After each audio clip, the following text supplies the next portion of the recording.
ne balma Facebook jama aw salam alaikum aw balma ke Idriss Martinez ko nipo me fa kan vidéo in ke bi ka an balma ke do de répond ni oye Amadou Sow ou bien Talo Mamadou Sow. Je pense que c'est comme ça. Abora a tué une vidéo donc Mouna a tué une contredit. A ka vidéo ko fe ne re bora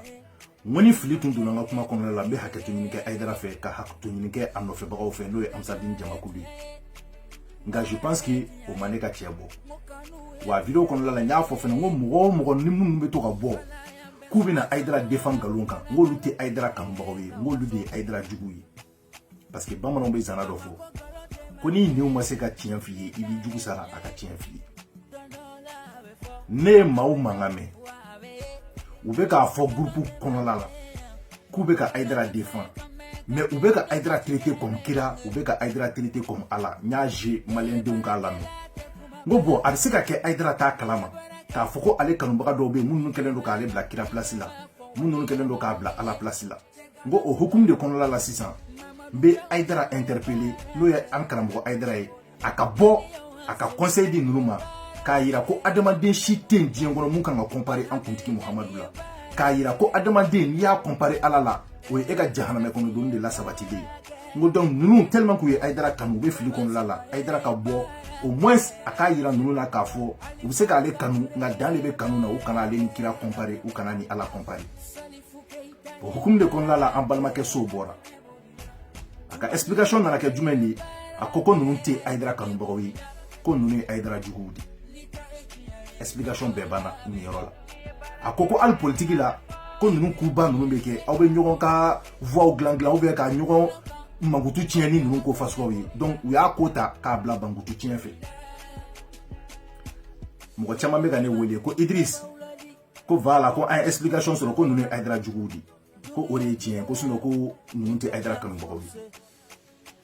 Monsieur Sow, il me sait explication d'une ma connaît me sait hali familial donner sur la doté de bon sens. O tu es ni tu ko nous do de aidara dogoya donc ou me ko tiki kuma kan juguya donc ou yen nous kuma nous fo. Ne me sait ka soma. O me sait ka ta tien fait doni. Mais ka fo de qui veut nous bo amsadin ya la ou qui veut nous bo aidara kan bogaya la c'est ka amsadin nous terre parce que kan bogo be amsadin bogo be. Absika kefene amsadin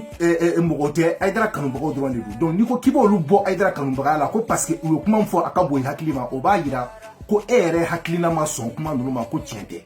o bo de yira ne la folo donc comme mam ne kuma fo tellement que kuma gravité ere sona ka gravité ka bon ere sona ka fo ko nulu ti amsari sura anye ambalma ke ka video e ay video minke sura Idriss Martinez konipo anya ka video fle o debi na ambla bi kani video inke ambadeunye ani Idriss yere abse ka famuya soro chugumi o kumukono ambe mi fo Idriss nyana Idriss depuis ye video ke damne domi ima filike ne ka famu na filimi chejugu yara kojugu kateme ika sura video ka wallahi ebi yere disi goshi chugumi moko kalanenw fe ani famutigiw fe ani kodona baw fe Idriss ka kla kana ye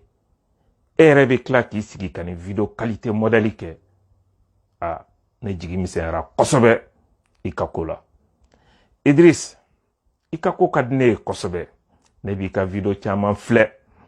mais ika sura video yin vraiment ay jigi misera sema kanyeshima ka kla ki ika doni danro ani ka kodon ay jigi misera la kosobe mais anti tawro jan ambije ambe video in yoro do fle nyon fe dron seconde damaro kono ambe sigin kan donc ka lame o ka partager pour que aidara RFC ka lame tukumna aka donc ka fo ko tiena mbogo be se kan kanu mais mbogo man kan bla kila place la wa mbogo man kan bla ala place la surtout ne rek kanu mbogo no ne ga amsa gin mbogo wi donc balmon mais la vocal ka la 600 anga je anga lame nyon fe kirado ouais mais ese kira ya enyola wo haidara kiradi ale kirado bi quoi c'est pour ça ala adama quoi comme on va faire quoi ese ya ko ko so ba voilà ne ko le kirado enyola anga je kala e ba sene ni ga ne fo ala yirete hadara leveo ba sa ne ba fo ala yirete hadara leveo ala place lawo woni yoro la mba essayer ka anga karamogo ke Shérif Ousmane Madane Aidara interpellé aka bo aka kuma nunu fe aw bela jelen bora sisan Idriss ka vocalu lamɛ sura aka émission na aye nunu de G mais me hakito ɲini a fɛ ma vocali bɛɛ G et puis n tɛ se ka vocali bɛɛ G wa n tɛ se k'a ka sura émission yɛrɛ bɛɛ fɛnɛ ta ko n bɛ kuma a kan mais n ye n wasa don vocali fila nin de la vocali fila min kelen na o b'a fɔ ko Haidara yɛrɛ de ye kira ye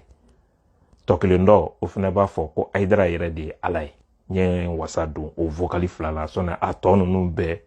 olu ye jɛmɛ fɔ kan ye ne bolo Idriss yɛrɛ b'i disi gosi cogo min k'a ka dɔnni hakɛ fɔ k'a ka kalan hakɛw fɔ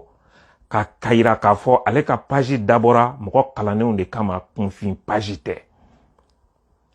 ka tila ka na ale ka nin kɛwale in ye a ye ne dabali ban Idriss ko la kosɛbɛ i bɛ hakɛ to han a ye n dabali ban i ka ko la kosɛbɛ barisabula Idriss u bi k'i kɛ ba dɔ kan i tɛ se ka ji min i t'a dɔn c'est vrai boso bɛ ji dɔn mais Idriss i tɛ nin ji in dɔn barisabula mandezana ko tori a bi kasi a bɛrɛma ji de la wallahi Idriss nin ko ninnu siɲɛ fɔlɔ tɛ nin ye nin ko ninnu bi kɛ siɲɛ caman Idriss e k'i ye mɔgɔ kalannen ye première guerre mondiale la mɔgɔw ye nin kɛ ɲɔgɔn na deuxième guerre mondiale la mɔgɔw ye nin ko ninnu kɛ ɲɔgɔn na an fɛ farafina masa caman janfara ne nin complot sugu ninnu ye nin ko ninnu bi kɛ de minɛ mais min ye n dabali ban k'i ye mɔgɔ kalannen ye fɛnɛ fɛn fɛn bi ka kuma vocal kɔnɔ cɛ kelen t'a la muso kelen t'a la a kumala ninnu na ko min bi k'a ka adresse fɔ i n'a fɔ min bi k'a tɔgɔ fɔ k'a jamu fɔ ne ye Ansari ye n sigilen don nin dugu in de la n bɛ nin section in de la n bɛ nin sous section in de la o kelen ti a kɔnɔ adresse ti a kɔnɔ nka ni Idriss ka faamu ma se ka nin yɔrɔ ye k'i wele mɔgɔ kalannenw fɛ tiɲɛ na ne jigi misɛnyara kosɛbɛ. D'accord. N balimaw prévu contre prévu Dalilou contre Dalilou ne de fɔ ne bɛ baara kɛ ni o de komi an balimakɛ so ko ninnu tɛ Amsadine mɔgɔ ye ko u tɔgɔ ma fɔ ko u jamu ma fɔ ko m'u sigiyɔrɔ fɔ ko donc ko maa t'a dɔn ko maa suguya fasuguya minnu don ko ne Idriss bɛ n ka vidéo kɛ ko kuma bɛɛ ne bɛ n tɔgɔ fɔ Idriss Martinez Konipo k'ale yɛrɛ fɛnɛ b'a ka signature bila o ye tiɲɛ parce que an ye vidéo kɛlaw de mais groupe kɔnɔ groupe mɔgɔ minnu bɛ ɲɔgɔn dɔn aw bɛ kuma aw ni ɲɔgɔn cɛ ne fɛnɛ bɛ aw maliyɛnw ɲininka o la est-ce que don o don de n'i bɛna kuma groupe kɔnɔ i bɛna fɔ ko bon ne Idriss Martinez Konipo de don ka sɔrɔ ka kuma non bɛɛ b'a dɔn ko groupe kɔnɔ débat de bɛ lancer ni débat lancera aw bɛɛ bɛ na aw b'aw hakilina de di nka o t'a yira ko don o don ko n'i nana k'i kan ka kuma k'i kan k'i présenter tuguni o tɛmɛnen kɔfɛ ka bɔ yen nɔ an k'a kɛ solution la ko tiɲɛ yɛrɛ la ko ninnu tɛ Amsadini ye ko Haidara kanubagaw tɛ ko Haidara jugu de don donc o b'a yira k'a fɔ u ye kuma min fɔ nkalon jugu de don ka da Haidara la mun bɛ se k'a mankutu tiɲɛ mais problème ye jumɛn de ye Haidara yɛrɛ kanubaga Haidara yɛrɛ ka numéro 1 ou bien t'a dɔn a ka numéro 2 n bɛ se k'a fɔ ala ka hinɛ a la bi n'o ye Buna Ɲangi ye an bɛna o ka kumakan dɔw lamɛn mun yɛrɛ ka jugu ka tɛmɛ ninnu taw kan donc n'aw ko ninnu tɛ Haidara kanubagaw ye k'u bɛ fɛ k'a tɔgɔ de tiɲɛ ne bɛ maliyɛnw ta en témoin an ka jɛ an ka Buna Ɲangi fɛnɛ lamɛn ale fɛnɛ bɛ ka mun fɔ n'a sɔrɔ ale ta o ni ninnu ta ni mun ka jugu ni mun ye parce que ale fɛnɛ ka kuma la i b'a ye k'a fɔ ko dɔw kɛra Haidara ye o tɛ se ka kɛ diɲɛ jɔn si ye ni kiraw tɛ mɛ dan ye mɛ tigila ye donc o hukumu kɔnɔna la an b'a daminɛ du plus petit ka taa se au plus grand ma an b'an balimakɛ Buna Ɲangi lamɛn fɔlɔ a ka kabako ko dɔw fɔ Haidara ka ko la mun ninnu a don ka gɛlɛn hakili fɛ nka ni ala sɔnna a ma an bɛ na an bɛ sɔrɔ k'a commenter ɲɔgɔn fɛ n balimaw Buna Ɲangi solution mana na Haidara tɛmɛna dugu dɔ la ko Nangola a bɛ Fana mara la don a bɛ taa tournée la tuma mun na n'a ka serekulu bina Haidara n'a ka serekulu bina mobiliw caman b'a nɔfɛ a bɛnna a don Nangola dɔgɔ ma jama be sugu kono dogojo be sena Aidara mana do yoro iba do ko che do na do na yoro iba do ko do na ya jama kembe ka giri fa be Aidara ni ateme to do che do be abe sigile gwa koro ale ko ne mo mangai do ko wajulu kala Aidara na ka groupe de bete bana o yoro be ale ikere jenge ko ale ta fe ku ye kwa Aidara nga ko ka gwale ay ka jenge ta ko ale ta fe kai ki kere do ka bosra ma ki kanjenge aya kanjenge karamogo na ka sere kuru bana temena akwa ba kli ala ko ite kli fo la hali sini ajengene be billahi ma ka to eso na ka ba ki kodo ne ala kirkela ne terke min bi ka mogo bo sueni ni jenaya ni namara ni bingani na eso na ki kodo o la ka ba inti client hali sini so ma tarima ko o flana asamana uni deni do na karamogo fe asite teme santani kele santani flaka kabna wolola makuma kabna wolola museka kuma bangbo bere jere jigi tigala utara do fe ka ta yirolo kuma ko ni nde ne mi aka kola na utara na Haidara fi aka chala do kuma we den ta ka tana karamogo fi usera ya nya fo karamogo de ni nga ke to ro ba ya to fo de kara ka kuma fu sini so ma de ka kuma san ko de mi wolola ma kuma ka ni nga to ko da mana to de mo o ro be ala de darabla ya to fo o de kara kuma so li de bulu Vera Allah sirriya ala hawani ko bismillah uyu ka dan tikalu ko tlala ko cedo ba ambule ya kabna wolola matakama kabna wolola amatakama dem sen tebe mo ko roba o ko me kana mo ga era fle misiri kono ya amina yiri la bena wuli fana o ko adale sufe asogora ka Aidara be jamana mo be na lafo mi matama soro kabna wolola karamogo ko ma sugo kono konna fulla ko karamogo ma ko ne tseka takama karamogo ko ne ba do tseka takama mena fulla o yoro be sugo la wulila rom do la yi jwala e sindama sugo la tama na kana gere karamogo yitike da kuna ka dugaw ka ya tara o de kera sugo sisa che kununa ka bo sugo de ka anye yelele akunune a sugo tura kona tura hakilla wa yere wulile nyabala ta tugola tugo avec un spendo somi sura yere la vite ko akwa bena ta nyala ka che mini ni mulla sugola na mara je ga wulile a wulla dro billahi kara wulle ka so sugo te ko nyemwe la sa ne balimaw an bɔra ka tuma min na mɛ sisan o tun ye an balimakɛ Buna Ɲangi ala ka hinɛ la k'a dayɔrɔ sumaya ale de bɔra ka ninnu propos ninnu teni sisan Aidara kan Amsadini mɔgɔw tɛ se k'a fɔ kɔni k'o fana tɛ Buna Ɲangi ou bien k'o fana tɛ Amsadini ou bien k'o tɛ Aidara kanubaga ye k'o fana bɛ fɛ k'a tɔgɔ tiɲɛ a ka kuma na aw yɛrɛ y'a mɛn a y'a fɔ yan ko Aidara ye namara lawuli a y'a fɔ aw ye yan ko Aidara ye bugu la kuma k'a tigi ko a san ni san a tɛ kuma ko Aidara y'a ɲininka tɔgɔ la dɔrɔn k'i tɔgɔ k'a y'a tɔgɔ fɔ Aidara ye k'o kɛra kuma nalen bon ni o fɔra ni kunfinw y'o lamɛn k'a fɔ ko effectivement ko Aidara bɛ se ka nin bɛɛ kɛ n'olu ye Aidara bila ala place la ou bien kira place la est ce que o kan ka bali mɔgɔ la wa donc ne bɛna ɲininkali kelen de kɛ an balimakɛ sow la n'o k'a sɔrɔ tiɲɛ yɛrɛ la ko Buna Ɲangi ye mun fɔ k'ale dalen don a la i ko bi est ce que bi bobo kan ka sɔrɔ Mali kɔnɔ wa est ce que bi namara kan ka sɔrɔ Mali kɔnɔ wa parce que n'a sɔrɔ ni Aidara tun sara effectivement an bɛ se k'a fɔ ko n'o a sara a tɛ se k'a kɛ mais Aidara bɛ balo la bi a bɛ bangoni na mais namaraw bɛ Mali la hali sini bobow bɛ Mali la hali sini donc ne bɛ fɛ ka ɲininkali min kɛ i la sisan o e yɛrɛ ni ala ni kira cɛ e dalen don nin kuma in na ko nin kɛra wa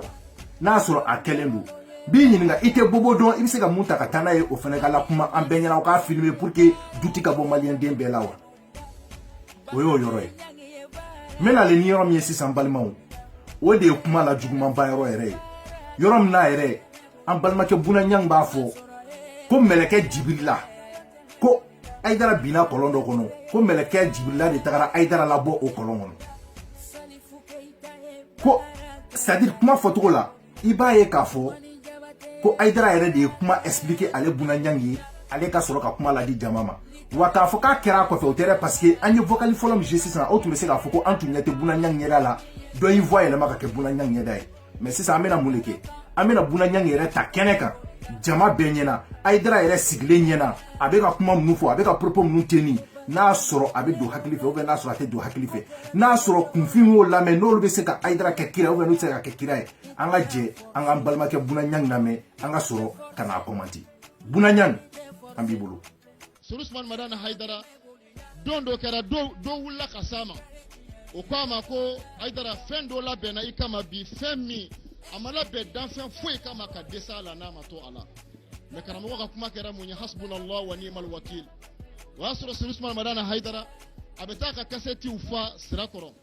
karamɔgɔ wulila o don kelen na ka taa sira kɔrɔ nɛgɛtana ka taa ka kasɛti fa o kasɛti fa kɔnɔna na Ousmane Madana Haïdara a wulila a bɛ yaala la a bɛ tagama na karamɔgɔ nana bi kɔlɔn de kɔnɔ kɔlɔn min danfɛn foyi ma don a kɔlɔn kɔnɔ ka bɔ mɔgɔ ma deli ka bin a kɔlɔn kɔnɔ ka bɔ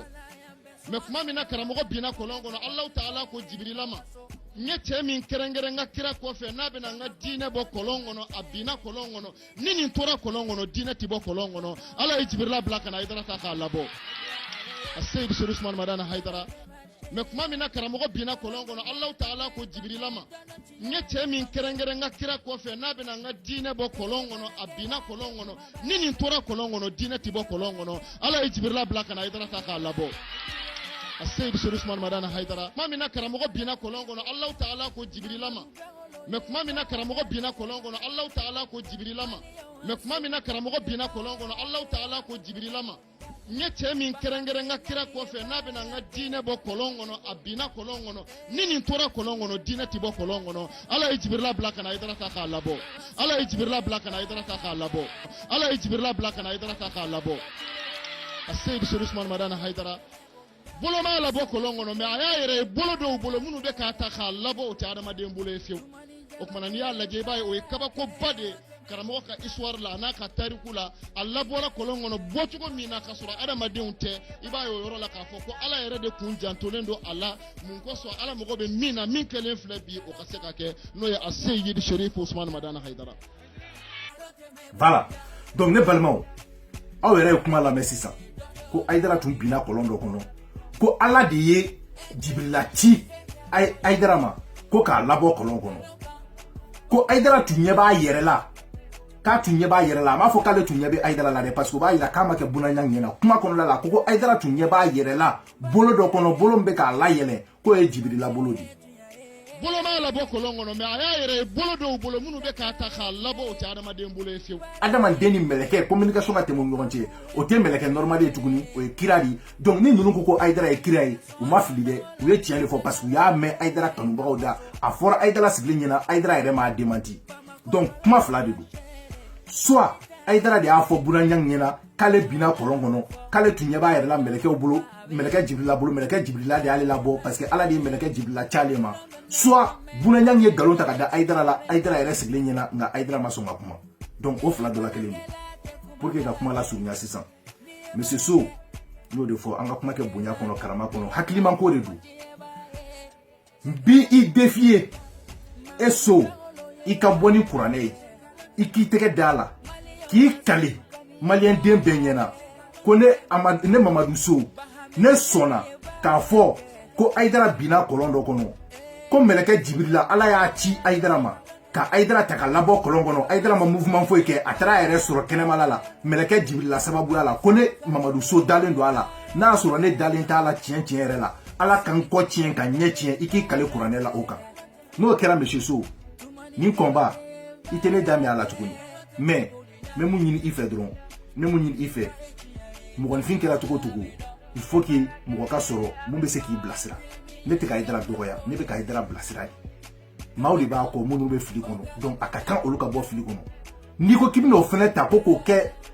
explication ni fɛnw ye pour que k'a yira ko ne de tun bɛ fili kɔnɔ mais e de bɛ fili juguba kɔnɔ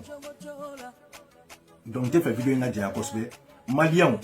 aw yɛrɛ k'aw sigi aw k'aw hakili jagabɔ dɔrɔn n'a sɔrɔ ko mun ninnu kumana Haïdara ma ne ye vocal min tun joué ni Haïdara kanubagaw don ou bien n'u kanubagaw tɛ donc o b'a yira k'a fɔ ko Bunanyang o fana kun tɛ se ka kɛ Haidara kanubaga ye parce que o fana ye mun fɔ o kɛra Haidara sigilen ɲɛna wa aw yɛrɛ b'a dɔn ne b'a dɔn ko nin fana ka bon hadamaden hakili ma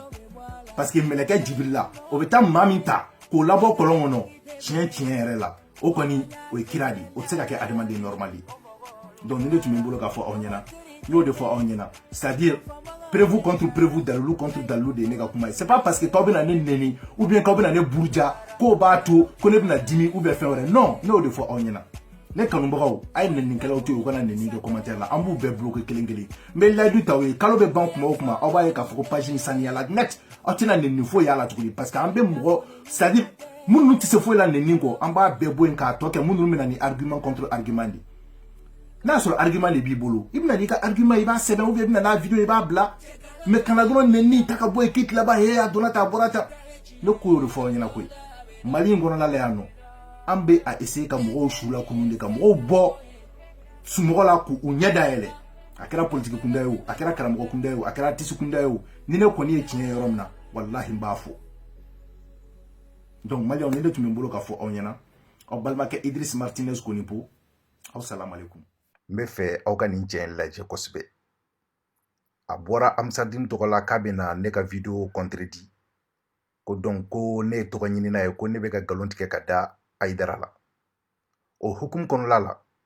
a yɛrɛ fana ye galon tigɛ ka da ne la donc a bɔtɔ k'a bɛna dɔ lajɛ a nana k'a bɛna dɔ lanɔgɔ n'a sɔrɔ o fana ye silamɛya taabolo dɔ ye a ko ne Idriss Konipo delila k'a fɔ ko Haidara denkɛ dɔ ye ne wele den mun kɔni don a m'o tɔgɔ fɔ mais n bɛ maliyɛn bɛɛ ta en témoin n'a sɔrɔ silamɛ don a ka bɔ n'a prévu ye ne y'a fɔ yɔrɔ min na ko Haidara den dɔ delila ka n wele sabula a ka video kɔnɔ a ko ne y'o fɔ mun na ko ne y'o fɔ pour que tɔgɔ ɲini k'a yira mɔgɔw la ko moi je suis important bon n b'a fɔ maliyɛnw ɲɛna ko ne ma deli k'o fɔ diɲɛ jɔn si ye donc a ye galon tigɛ ka dan na wa n y'a ɲini Alahu Taala fɛ an kana siratu tigɛ ka sɔrɔ Ala ma kiti ani ɲɔgɔn cɛ ou bien fo n'a bɔra ka yafa deli n fɛ ko kuma kun y'a minɛ ko kuma kun y'a dun mais n'a y'a tugun de consciemment ka galon tigɛ ka dan na pour que ka n mankutu tiɲɛ diɲɛ ye n y'a ɲini Alahu Taala fɛ Ala ka kiti ne ni cɛ ni ɲɔgɔn cɛ an ka jɛ an k'a lamɛn a bɛ deli k'a fɔ yɛrɛ ko Cherif Ousmane Madani Haidara den dɔ ye ale wele donc nin bɛɛ ye polémiquew de ye ka se ka yira k'a fɔ ale ye mɔgɔba dɔ de ye donc n'ale ye ko dɔ kɛ dɔrɔn mɔgɔw b'ale wele